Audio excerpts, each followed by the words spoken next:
Chikkamagaluru gravel fest autocross championship 2025ರ ಅಂತಿಮ ಸುತ್ತು ಮಾರ್ಚ್ 29ರಂದು ಬೆಳಗ್ಗೆ 9 ಗಂಟೆಗೆ federation of motor sports club of India ನಿಯಮಾವಳಿಗಳ ಅಡಿಯಲ್ಲಿ the motor sports club of Chikkamagaluru ವತಿಯಿಂದ ಚಿಕ್ಕಮಗಳೂರು ಜಿಲ್ಲೆಯ ಕುರುವಂಗಿ ಗ್ರಾಮದ ಸಗಣಿಪುರದಲ್ಲಿ ಆಯೋಜಿಸಲಾಗಿದೆ ಎಂದು ಜಯಂತ್ ಪೈ ತಿಳಿಸಿದರು.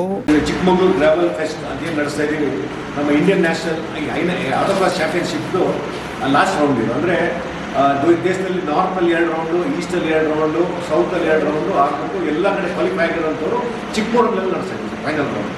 ಈ ಎಲ್ಲ ರೌಂಡಿಂದ 12ರಿಂದ 14 ಜನ ಕ್ವಾಲಿಫೈ ಆಗಿದ್ದಾರೆ.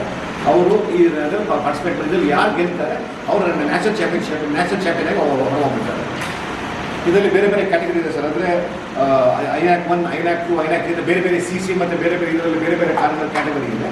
ಸುದ್ದಿಗೋಷ್ಠಿಯಲ್ಲಿ ಮಾತನಾಡಿದ ಅವರು, ಈ ಸ್ಪರ್ಧೆಯಲ್ಲಿ ದಕ್ಷಿಣ, ಉತ್ತರ, ಪೂರ್ವ ಮತ್ತು ಪಶ್ಚಿಮ ವಲಯಗಳಿಂದ ಅರ್ಹತೆ ಪಡೆದ ದೇಶದ ಪ್ರಮುಖ ಆಟೋಗ್ರಾಫ್ ಚಾಲಕರು ರಾಷ್ಟ್ರೀಯ ಚಾಂಪಿಯನ್ ಪಟ್ಟಕ್ಕಾಗಿ ಸ್ಪರ್ಧಿಸಲಿದ್ದಾರೆ ಎಂದರು. ಪ್ಲಸ್ ಲೇಡೀಸ್ ಕ್ಯಾಟಗರಿ ಬೇರೆ ಇದೆ. ಸೊ ಎಲ್ಲ ಭಾಗದಲ್ಲಿ ಕ್ವಾಲಿಫೈ ಲೇಡೀಸ್ ಕೂಡ ಬರ್ತಾರೆ. ಸೊ ಇದರಲ್ಲಿ ಸರ್ ನಮ್ಮ ಫಿಲಿಪೋಸ್ ಮತಾಯಸ್, ಅರ್ನವ್ ಪ್ರತಾಪ್ ಸಿಂಗ್ ಡೆಲ್ಲಿಯಿಂದ, ಚೇತನ್ ಶ್ರೀರಾಮ್ ಬೆಂಗಳೂರು, ರಕ್ಷಿತ್ ಅಯ್ಯರ್ ಮೈಸೂರಿನವರು, ಬಬಿತ್ ಲಿಂಡೋ ಅಂತ ನಾಗಾಲ್ಯಾಂಡಿಂದ, ಕುಶಾಲ್ ಚೌಧರಿ ಬಾಂಬೆ, ಅಲೆಕ್ಸ್ ಕುರಿನ ತ್ರಿಶೂರ್, ನಮ್ಮ ಚಿಕ್ಕಮಗಳೂರಿಂದ ಇದರಲ್ಲಿ ಹೇಮನ್ ಅಹಮದ್ ಮತ್ತು ಗೌತಮ್ ಸಿಂಗ್ ಮತ್ತು ಅಶೋಕ್ ಪಾಸ ಕ್ವಾಲಿಫೈ ಆಗಿದ್ದಾರೆ.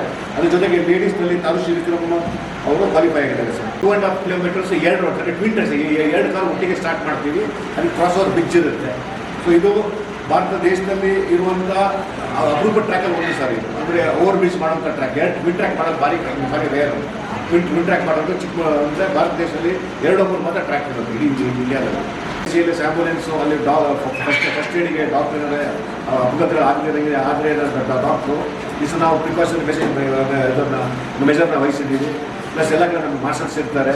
ಆಮೇಲೆ ರೇಡಿಯೋ ಆ್ಯಮ್ ಕಮ್ಯುನಿಕೇಷನ್ ಇದೆ ನಮ್ಮ ಇವೆಂಟ್ ನಡೆಸಲಿಕ್ಕೆ. ಪ್ಲಸ್ ಸ್ಪೆಕ್ಟೇಟರ್ಸ್ ವ್ಯೂ ಮಾಡಲಿಕ್ಕೆ ಸ್ಪೆಕ್ಟೇಟರ್ಸ್ ಗ್ಯಾಲರಿನೇ ಬೇರೆ ಕ್ರಿಯೇಟ್ ಮಾಡಿದ್ವಿ. ಸೊ ಅವರಿಂದ ಈ ಇವೆಂಟಿಗೆ ಬಂದರೆ ಅವರಿಂದ ಇವೆಂಟಿಂದ ಹೊರಗಡೆ ಇರ್ತಕ್ಕಂಥ ಹೈಸ್ಪೀಡ್ ಕಾರ್ ಓಡೋದ್ರಿಂದ ಅವರು ಸ್ಪೆಕ್ಟೇಟರ್ ಗ್ಯಾಲರಿನೇ ಬೇರೆ ಕ್ರಿಯೇಟ್ ಮಾಡಿದ್ವಿ. ಈ ಕಡೆ ಅವ್ರು ಇವನ್ ಜನರಿಗೆ ಪಾರ್ಕಿಂಗ್ ವ್ಯವಸ್ಥೆ ಕೂಡ ಕ್ರಿಯೇಟ್ ಮಾಡಿದ್ವಿ. ಹಾಗಾಗಿ ಪಬ್ಲಿಕ್ ಯಾಕಂದರೆ ಪ್ರೈವೇಟ್ ರೋಡ್ ನಡೆಸೋದ್ರಿಂದ ರೋಡ್ ಸಣ್ಣ ಇರೋದ್ರಿಂದ ಅಲ್ಲೇ ಪ್ರೈವೇಟ್ ಪಾರ್ಕ್ ನಾವೇ ಕೂಡ ಅರೇಂಜ್ ಮಾಡಿದ್ವಿ. ನಾಳೆ ರೇಸಲ್ಲಿ ಇರೋದಿಲ್ಲ. ಅವ್ರು ಬಂದ್ಬಿಟ್ಟು ಅವ್ರ ಕಾರ್ನ ಸ್ಕೂಟಿನಿ ಅಂತ ಮಾಡ್ತಾರೆ. ಸ್ಕೂಟಿನಿ ಮಾಡೋದು, ಆಮೇಲೆ ಅವ್ರ ಡಾಕ್ಯುಮೆಂಟ್ಸ್ ಏನು ಚೆಕ್ ಆಗುವಂಥದ್ದು, ಆಮೇಲೆ ಅವ್ರು ಟ್ರ್ಯಾಕ್ ವಾಕ್ ಮಾಡ್ತಾರೆ. 2.5 ಕಿಲೋಮೀಟರ್ ಅವ್ರು ಟ್ರ್ಯಾಕ್ ವಾಕ್ ಮಾಡೋದು ಚೆಕ್ ಮಾಡ್ತಾರೆ. ಸಾಯಂಕಾಲ 5 ಗಂಟೆ ಡ್ರೈವರ್ಸ್ ಮೀಟಿಂಗ್ ಇರ್ತದೆ. ಸೊ ನಾಳೆ ರೇಸ್ ಇರಲ್ಲ. ಭಾನುವಾರ 8 ಗಂಟೆಗೆ ಪ್ರಾರಂಭ ಆಗುತ್ತೆ. At A time 2 to 4 start ಆಗ್ತದೆ. ಸೊ ಹೆಚ್ಚು ಕಡಿಮೆ ಒಂದು 8-8:30 ಶುರು ಮಾಡಿದ್ರೆ ಒಂದು ಮಧ್ಯಾಹ್ನ 2-2:30 ತನಕ ರೇಸ್ ನಡೆಯುತ್ತೆ. ಅದಾದಮೇಲೆ ಅದು ಈಗ ನಮಗೆ ಇದು ರಿಸಲ್ಟ್ ಟ್ಯಾಬ್ಲೇಷನ್ಗೆ ಲೇಟ್ ಇರೋದಿಲ್ಲ. ಯಾಕಂದರೆ ಇದು ಇಮಿಡಿಯೇಟ್ ಕ್ಲಾಕ್ ಇರ್ತದೆ. ಅಂದರೆ ಸೆನ್ಸರ್ ಇರುತ್ತೆ. ಸ್ಟಾರ್ಟು ಸೆನ್ಸರ್, ಫಿನಿಶ್ ಸೆನ್ಸರ್ ಇರುತ್ತೆ. ಆಟೋಮೆಟಿಕಲಿ ಟೈಮ್ ಕ್ಲಿಕ್ ಆಗಿ ಬರುತ್ತೆ. ಸೊ 1 ಗಂಟೆ ಒಳಗೆ ಅವ್ರ ರಿಸಲ್ಟ್ ಸಾಕ್ಷಿ ಬರ್ತದೆ. ಸುದ್ದಿಗೋಷ್ಠಿಯಲ್ಲಿ ಅಭಿಜಿತ್ ಪೈ, ದಿಲೀಪ್ ಜೈನ್ ಉಪಸ್ಥಿತರಿದ್ದರು.